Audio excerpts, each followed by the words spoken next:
Moi si on a dit le alelaka. Moi si on a amikangama peut-être na katina ye. Mon Dieu, alingi soit ko poussa na pene batute. Alingi tout attaque koza na communauté te.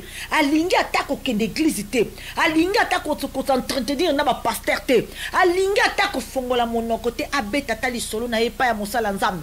Alingi attaque ko poussa na pene mutute. Pamba te nzote tonda na blessure parce que cet homme t'a abandonné en te laissant avec les enfants. Mais bien aimé, l'échec dans ton mariage c'est pas la fin de toute chose. Qui t'a dit ça? Nini komi tia na place ya lolenge boye pona mobali. Pona nini komi pesa souffrance oye pona mobali. Muto oye ze le côté ma belle a pamba wa ko pola ba ngusu ba ko lia. Yaya, tu es plus que ça. Nzamba tinda yo na mokili yaya na nga izali po o servir d'abord nzambe na ona kimia nyonso. Fuzwa kimia yaya. Faut comprendre que d'abord biti na biso ko na sena moyo oyo.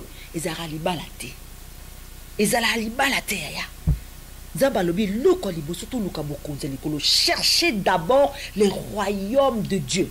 Cherchez d'abord le royaume de Dieu. Nyo se kopé se mela biso. Et on a bas musu maman au sale forte hein. Atazo vivre ba problème ndenge na ndenge ya kangamika na luka na bokonze likolo. Na landa bangote.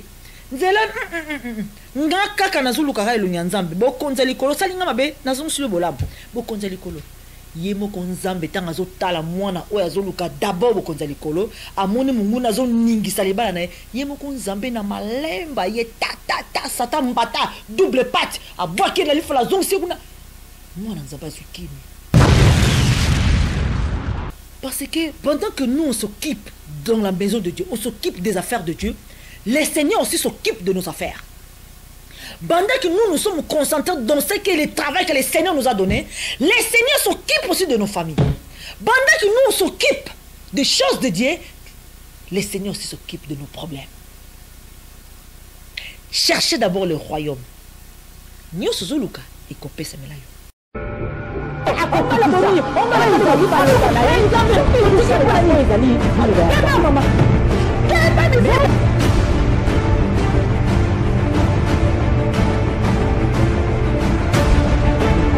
Olingi subana te nzamba solo belo na 1 Timothée 5 tanga le banaye surtout tout ça la foi ezali mali ba nzambe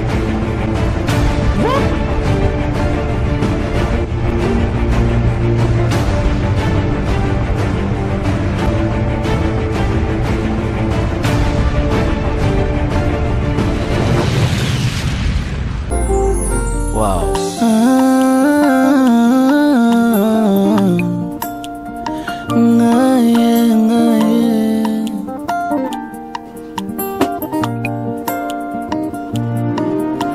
Motema nanga tondi na mbolengwa mobali alandanga na nkunda na leli mobimba nanga présenter babilembwa bolamu Yesu amemi na leli kimia akoma moninga nanga ata misolo ezomona te na Congo nazelaki na assiste na lapidation nzoka kitema.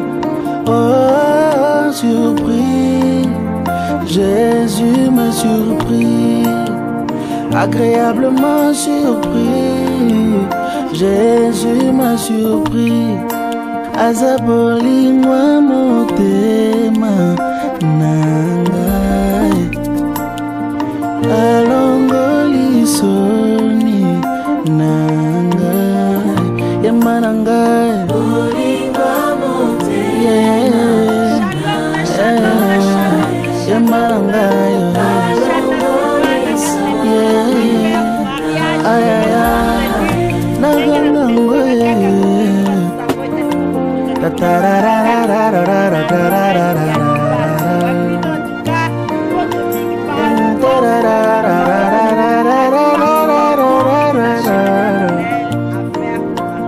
donne-moi une seule raison et continue natika Yesu libala nazanango ebiango bien eza pona Yesu nyonso nazalelo oyebiango bien eza pona Yesu nakotingama Yesu nakotingama ye kopekisa te mpona kondima te motema na ngai etondi na bolingo mobali alandanga na nkunda naleli mobimba na ngai presente babilembo bolamu Yesu ameni naleli kimia akoma moninga na nga ata misolo ezomonana te na Congo nazelaki na assiste na lapidation nzoka kitama Jésus m'a surpris, il m'a surpris,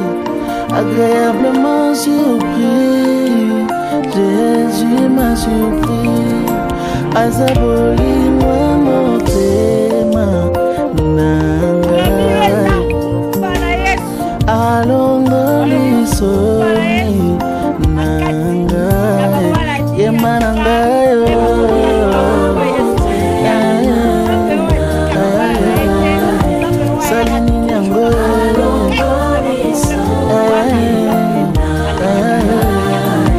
Sina nangwe nanga bolingo asalinini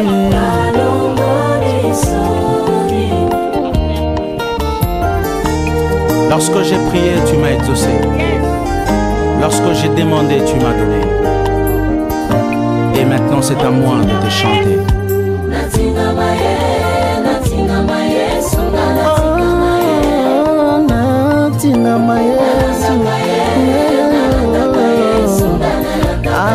Tabalobi talatina nakotingama nananingama Yesu kasi atabaseki tala ndenge tozotingama Yesu atabafingi tala ndenge nazotingama Yesu.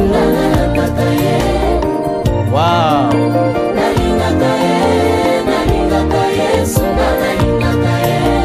Que rien ne me sépare de l'amour de Dieu. Après tout, Natike Lioni.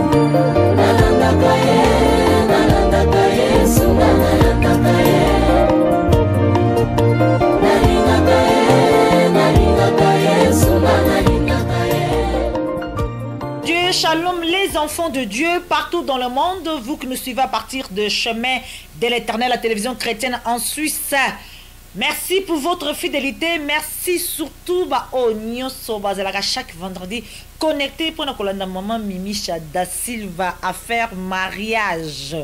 Affaire mariage et sa rubrique moko oyo tolobaka ming ming na ba oyo ba bibi sauté ba o peut-être lelo kaka balandi maman Mimicha balobi affaire mariage et sa rubrique ya ba mission oyo les kanaka chaque vendredi na kat na chaîne Chemin de l'Éternel télévision na canal Orao Télécom canal 69 na ba o bazana Sepela TV en tout cas tozape wana mais bien aimé dans le Seigneur YouTube Twitter Facebook en tout cas Tozawana na ba rubrique affaire mariage tolobi eza ministère oye botami na kat na douleur d'enfantement ministère oye ko botama na kat na douleur ba problème ya mabala ministère oye ko botama na kat na difficulté na kat na ba combat terrible Nalibala yango lelo et engendre ministère oyo affaire mariage pambate balobi nzambe soka bikisi yo ezape yo po sunga o pesa liloba na po babisusu pe babika na nzela na yo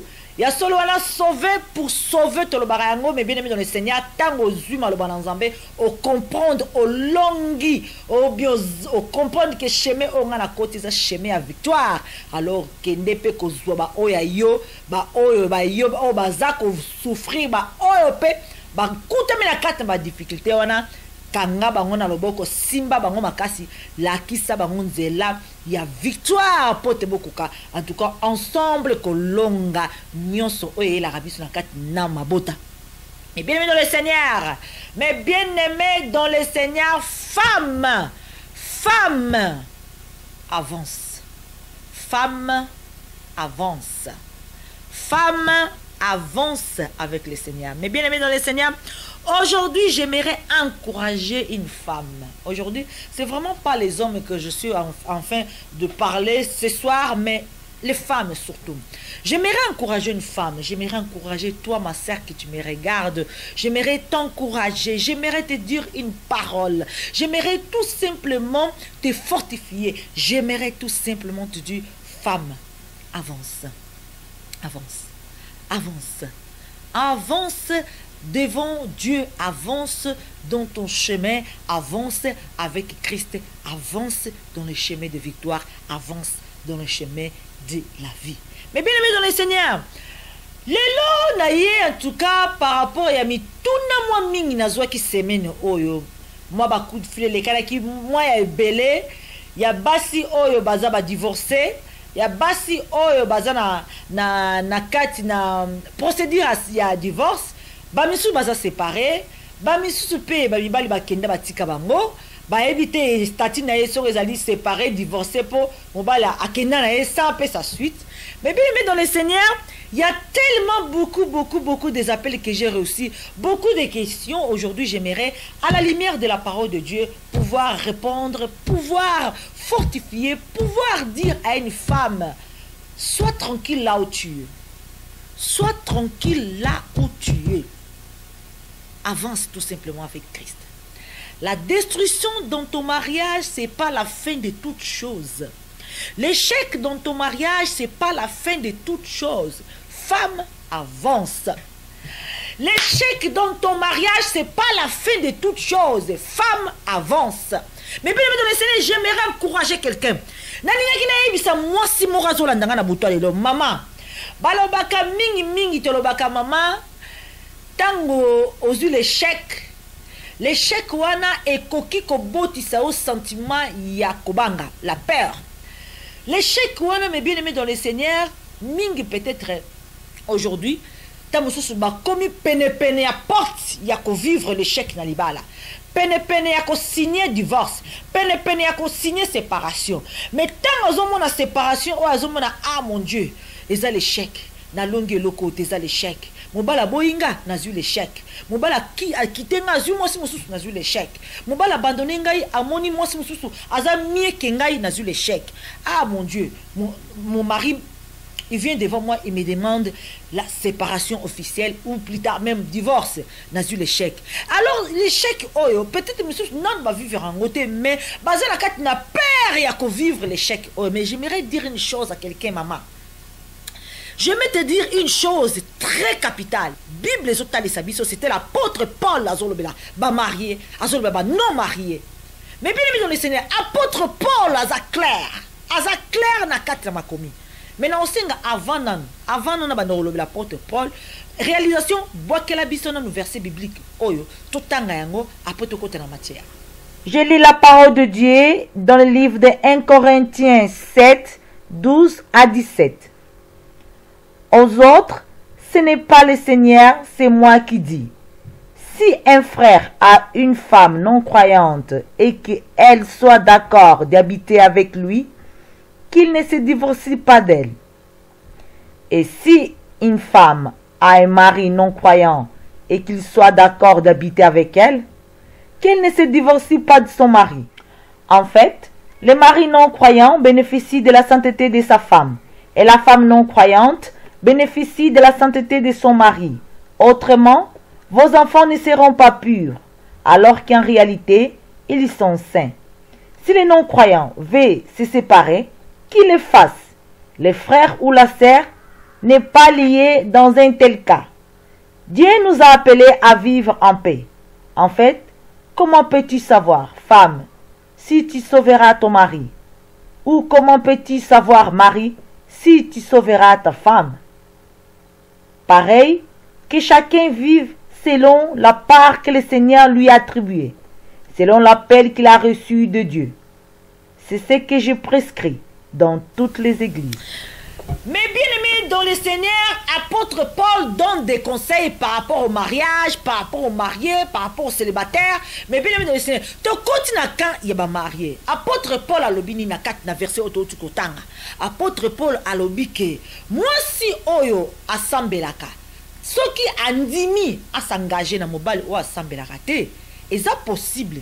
Et ça te que obo ya mobile pour mobile asambelaka te. Le Seigneur est capable de changer ton mari à travers toi. Le Seigneur est capable de changer ta femme à travers toi, vice versa. Mais, yo mosi mutobondelaka. Soki olobi ozwa décision oboya mobali po aza païen, po azolakisa preuve ba fruit ya vie na ye ya kipaïen. Oui, tu peux le faire. Dans le cas d'adultère, la Bible même nous dit que dans les cas d'adultère, la femme a le droit de quitter son mari ou l'homme a le droit de quitter sa femme. Parce que l'adultère, c'est le seul unique but que la Bible nous dit, nous donne l'autorisation de se séparer, de se divorcer. Mais bien aimé dans le Seigneur, mais la Bible aussi dit que dans le cas de ma vie, ce qu'on salit balamu, ce qu'on limbisi, on salit mieux collègue. Oui. Donc comment on a parti voilà. Batu balobara mingi ba yela nga mingi question wana. Maman Mimisha, pona nini Bible zo pesa biso ko to droit ya ko sala divorce ya ko divorcer soki mobali akoye na kati na adultère.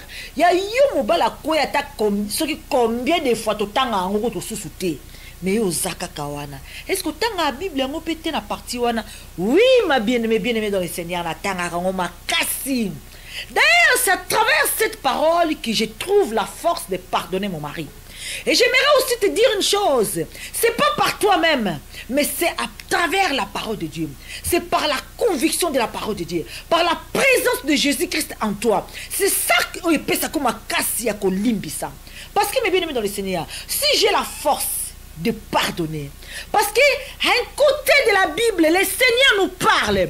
Le Seigneur nous dit pardonnez 77 fois 7. C'est-à-dire, Jésus nous parlait, pardonner chaque fois que quelqu'un nous fait du mal. Mais à chaque fois. 77 fois 7 par jour. Mon côté, à comme un point, il y a que ça la 77 fois 7 par jour. Non.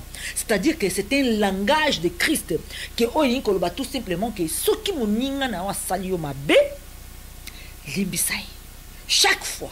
Ce qui m'a sali mabe ayeko senga bolimbisi limbisai même ata sengi bolimbisité limbisai tant que moi nzambe. La Bible nous dit ça. D'autre part, le Seigneur aussi nous rappelle, soyez miséricordieux envers l'autre, envers ton prochain. Moi je serai aussi envers toi. Pardonnez ton prochain, moi aussi je vous pardonnerai. C'est tout simplement ces paroles qui me donnent la force, l'intelligence, la capacité de pardonner mon conjoint.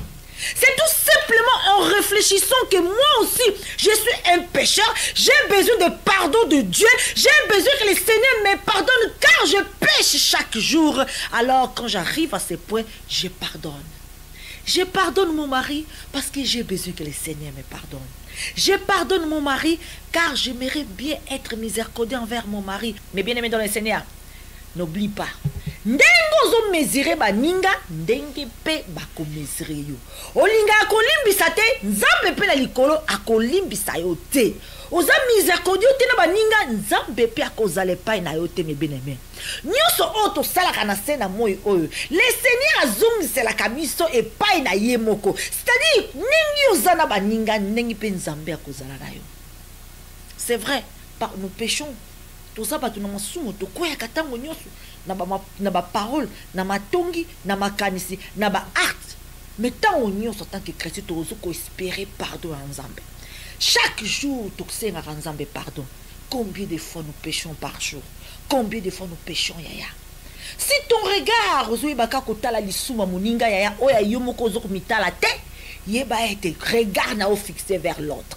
Comme tu regardes l'autre, c'est comme Dieu va te regarder aussi. Yaya. Je vais attirer la miséricorde de Dieu envers moi. Je vais attirer la miséricorde de Dieu envers moi. Alors, je suis aussi censé d'être miséricordieux envers l'autre. Et la première personne que moi, je dois prouver que je suis chrétienne, c'est à mon entourage d'abord. Pour Batalibanda Baebingate, Batalibanda Baebingate, Mutaebingai, Mobali Nanga, Banananga, entourage Nangai. Et ça, batu musupi bazalaka na méchanceté gratuite au tolobaka. Au sale lorote akangi loka kanda bongo. Au sale lorote alingi kolobisa ote. Yomoko na kati na o mitalobi nzambe. Nebe loro na salite. Nebe loro ma be na salite. Na sengi bolimbisi me mutongo azaka na position na ye. Alors là, il n'y a plus rien à faire. Il n'y a plus rien à faire. Mais bien dans le Seigneur, aujourd'hui, la parole d'encouragement à cette femme. L'échec dans ton mariage, ce n'est pas la fin de toutes choses, ma sœur. L'échec dans ton mariage, ce n'est pas la fin de toutes choses. Avance avec Christ. Aujourd'hui, qu'est-ce qui se passe aujourd'hui dans le monde, maman? Beaucoup de femmes enfermées dans leur maison. Beaucoup de femmes qui ne veulent plus voir personne. Beaucoup de femmes qui ne veulent plus se communiquer envers personne. Beaucoup de femmes. Oh, yaya. Oh, nzambazo barana ngonga. Oh, eza même ba. Oh, tilelo balelaka. Bamboule lekime tilelo alelaka. Tilelo soka zo beta di sola libala na ndenge kufela alelaka. Pambate, monsi moko yé nulle part. A uti soki wapi songolo pakala. A koti na libala na ye. Mbala kenda. A mbala sondola ina bana. Monsi wana tilelo alelaka.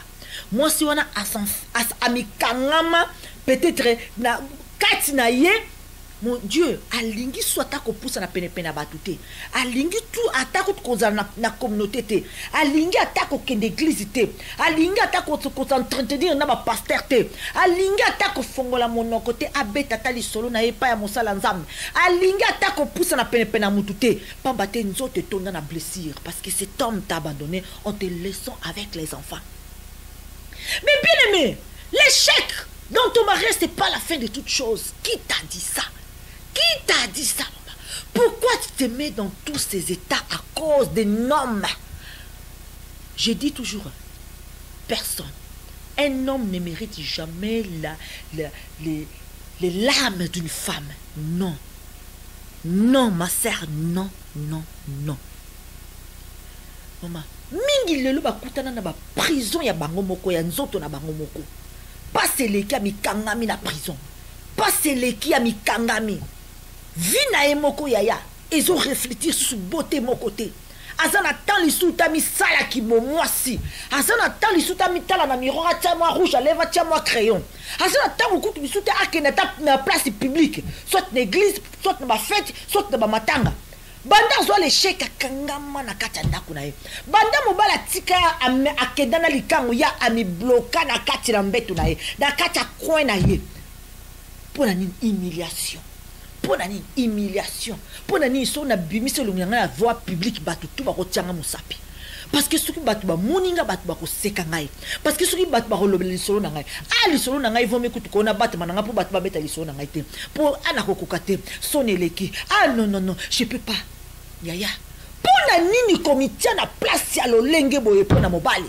Pour na nini komi pesa souffrance oye pour na mobali. Muto oyaze lokote ma belle a pambo akopola ba ngusu bakolia. Yaya, tu es plus que ça. Nzamba tinda yo na mokili yaya na ngai ezali po o servir d'abord nzambe na yo na kimia nyonso. Libana nzambe to kotanga a Seigneur alobi soki ye moko païen alingi yo lisusu te libéré. Libéré parce que nzambe a bengi yo po sala mosala na na kimia. Et l'on y est comme ça bino na itawana parce que vous avez pas Christ en toi.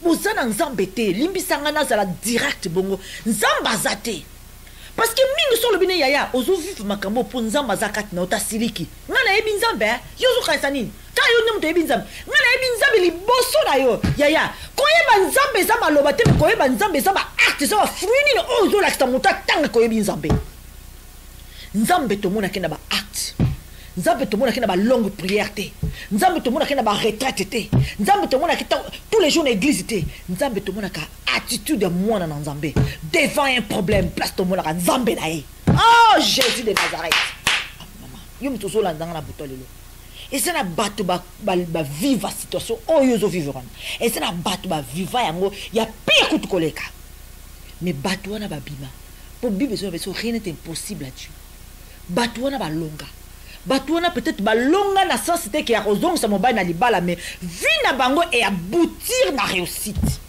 vina bango et yena kimia moko mokile pesa raté oyo mbongo moko somba raté vina bango et talisi pa ya Yesu Masia et koti oyo ezali ba semence ya Christ et vina bango kombo nango réussite yango dezozanga na vina oyo ya fuzwa kimia ya faut comprendre que d'abord but na biso ko na scène moy oyo ezara libala te ezala libala te yaya. Nzamba lobi luka liboso to luka bokonza likolo. Cherchez d'abord le royaume de Dieu. Cherchez d'abord le royaume de Dieu. Nyo se kopesa mela biso. Et on a basi musu maman au sale forte hein. Atazo vivre ba problème ndenge na ndenge ya kangamika na luka na bokonza likolo. Non landa bangote. Nzela nga kaka na zuluka ga elo nyanzambe bokonza likolo salinga mabe na zonsule bolambo bokonza likolo. Yemo konzambe tanga zo tala mwana oya azoluka d'abord bokonza likolo amoni mungu na zo ningisa libala na yemo konzambe na malemba ye ta satan mbata double patte abwaki na lifola zong seguna mwana nzamba zukimi. Parce que pendant que nous on s'occupe dans la maison de Dieu, on s'occupe des affaires de Dieu, les seigneurs aussi s'occupent de nos affaires. Pendant que nous sommes concentrés dans ce que le travail que le Seigneur nous a donné, les seigneurs s'occupent aussi de nos familles. Pendant que nous on s'occupe des choses de Dieu, les seigneurs aussi s'occupent de nos problèmes. Cherchez d'abord le royaume. Que le Seigneur vous bénisse. C'était bien moi, Mimicha Da Silva. Na quatre émission affaire mariage né na lobaki. En tout cas, toko linga to salara ba prédication ya milai souté. To zalata moi. Bref, mais oh ils allaient important que maluba oh et sala o bolamo pepe sa o makas na libala na oyo to landinga na buto lelo. Maman Mimicha. Maman Micha, tout simplement, c'est une femme mariée. Maman a découvert Maman Micha, c'est une femme mariée avec 5 enfants. Maman Micha, c'est une femme battante, je dis. Maman Micha, c'est une femme courageuse. Maman Micha, c'est une servante de Dieu. Maman Micha, c'est quelqu'un où Nzambe peut à longolier, ou bien Nzambe à longisaye, ou bien Nzambe à zako longisaye, toujours. Na kat na o izali, ba problème mabala. Tone, Nzambe peut na maonae asunga Maman Micha peut lelo o Maman Micha a comme moko. Na kat na ba émission affaire mariage pona koyeba ko lendi sape moko oyo azoleka topé aleka topé azako vivre en tout cas ba situation ndenge na ndenge na ndako ya libala ya solo mingi ya solo basi oyo ba vivaka ba situation pasi zana ba oyo bazaka na courage ya ko partager ezape na ba oyo bazaka na courage ya ko partager ti mais Maman Micha senga raté to partager les solo na mais Maman Micha senga tout simplement zala connecter na faire mariage pambate soki ozu ata eloko moko te yeba ete ozu quelque chose pona moninga na osongolo pakaya on a sengi ba maman ba papa bino ba o bozala kana chemin de l'éternel toujours chaque vendredi beau partager pambate l'ité à l'élo peut-être ils ont concerné yoté mais ils ont concerné moninga na yo ils ont concerné maman lekinao ils ont concerné camarade na yo ils ont concerné mutu songolo pakala partager ya pambate nzamba lingi ko komisa na ndako mabala semence ya maloba na ye poteza semence ya maloba na ye nde ko bota mbuma wana nde yangwana auto bengi restauration. Mais bien aimé dans les seigneurs, en tout cas Maman Micha pesi mbote mingi na ba oyo balandaka ba émission faire mariage ma petite sœur na Lausanne kuna na lingami kotanga kombote mère double. Que les seigneurs te bénissent en tout cas na fidélité na ona chemin de l'éternel à faire mariage. Na pesi mbote pa maman Astrid na Belgique, na pesi mbote pa maman Marie na France, na pesi mbote pa maman na biso ya Londres ya Danemark, maman Bobette, na pesi mbote pa maman Angel Luanga partenaire na ngayo mesala pe kolanda nga na ba mission musu na sanaka ensemble na ye pona ba analyse ya ba situation songolo pakala. Mais bien aimé mbote na ba onion so ba soutenir biso na ba prière pasteur Mokendi na Kishasa kuna mbote na yo mbote en tout cas na ba onion surtout ba linga chemin de l'éternel à faire mariage. Que le Seigneur vous bénisse na zangisité mbote pa ya bana o bazana ngai longo en tout cas mbote na Nina da Silva na Parfait Jean da Silva na Silva Junior na Silme Jean da Silva na Joséphine Jean da Silva bana ngai 5 o nzambe pambola ngai. En tout cas, na pesimbote surtout pas chérie, mon mari, mon chouchou, mon bébé, mon cœur, mon amant, mon papa. Donc, aux autres place ignon surtout. Voilà, il y aura battu na minute bazo ba maman Micha. Quand mon bali au adulte, on a yona yozo kumisa. Maman yi wana nga zo kumisa moi était mon bali en tout cas suka na mbala l'équipe ba mi bali ignon surtout.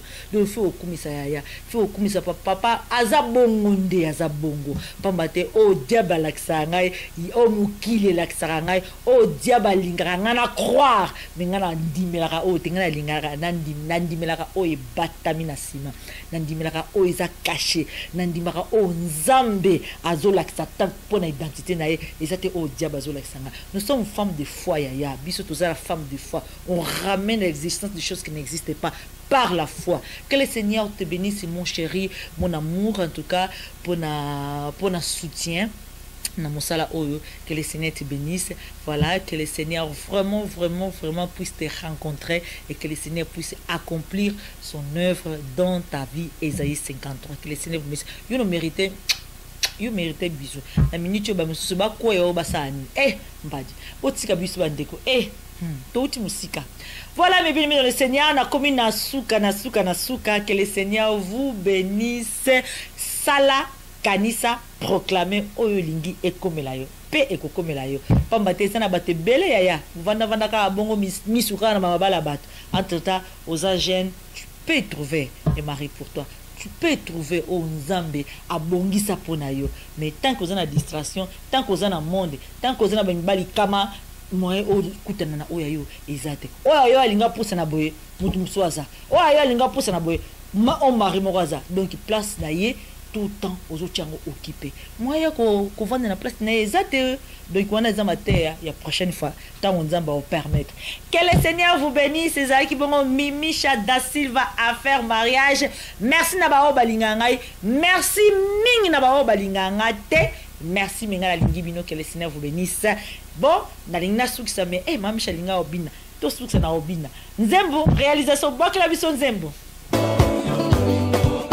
Oh Masia bolingo yo bolingo oh Masia bolingo yo bolingo mapendo nanga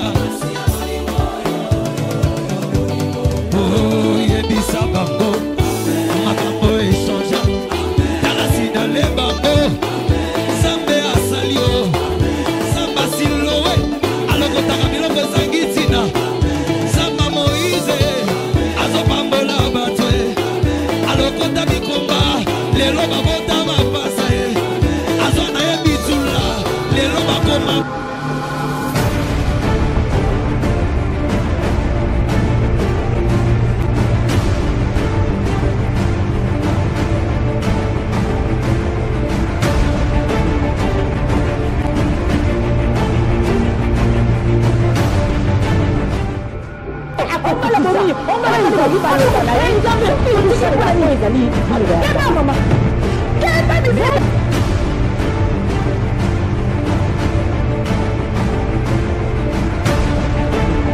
olingi subana te nzambe azolobela na 1 Timothée 5 tanga surtout ezosalela po ezali maloba ya nzambe